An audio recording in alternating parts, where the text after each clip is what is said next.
We went on a 2-week road trip across southern Xinjiang in China. Here is how it went.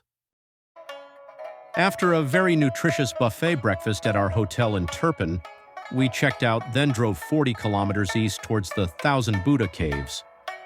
The plan was to see the caves, then depending on the time, find other attractions around Turpan before driving to Korla, which is about 400 kilometers away, so we had a long drive ahead of us. This time we paid attention and got off at the right exit to get to the Thousand Buddha Caves. Once off the highway, the drive to the caves was quite scenic by itself, and was worth it even before getting to the caves, as the road ran alongside a valley that is used for agriculture and surrounded by mountainous desert.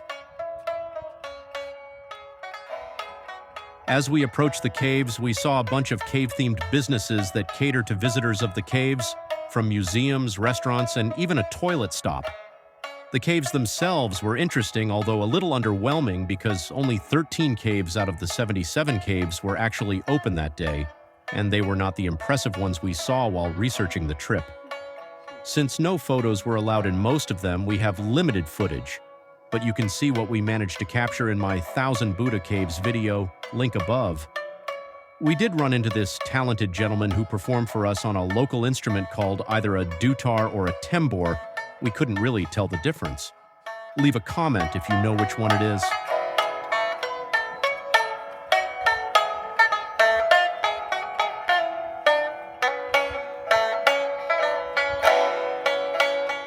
After leaving the caves, we drove back the way we came, stopping briefly at the side of the road to capture some drone footage of the amazing landscape around the valley.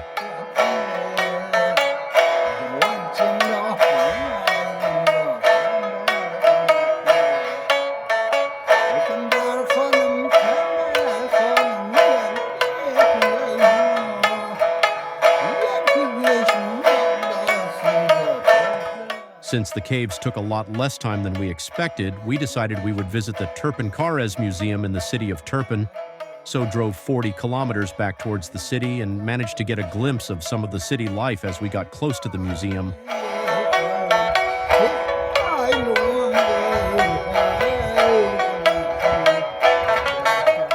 The Karez is an ancient system of underground tunnels that were built by the local people to connect water from flash floods in the nearby mountains to the water wells in the area, and run it in a way so as to maximize the use of the water for agriculture and domestic use, while minimizing evaporation in a region where they have very little rain.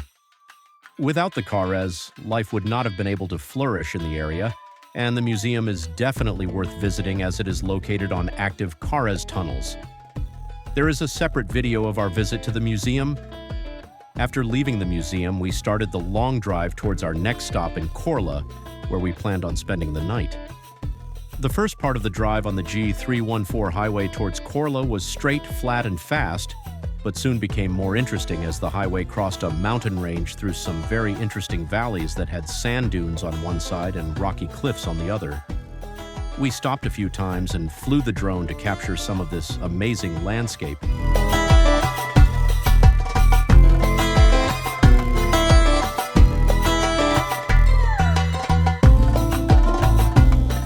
Of course, when you have mountain roads and switchbacks on a major highway, you will get slow-moving heavy vehicles, and combine that with the large loads that some of these vehicles were carrying.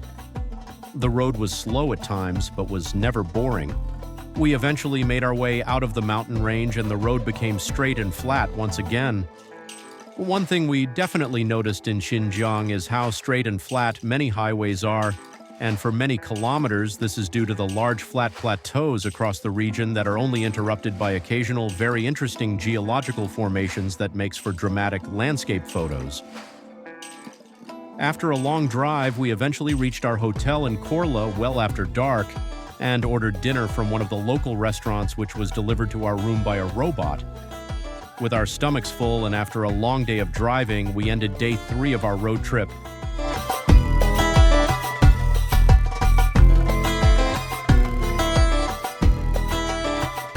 If you like this video, then please hit the like button, leave a comment, or subscribe to see my other Xinjiang videos. Thanks for watching.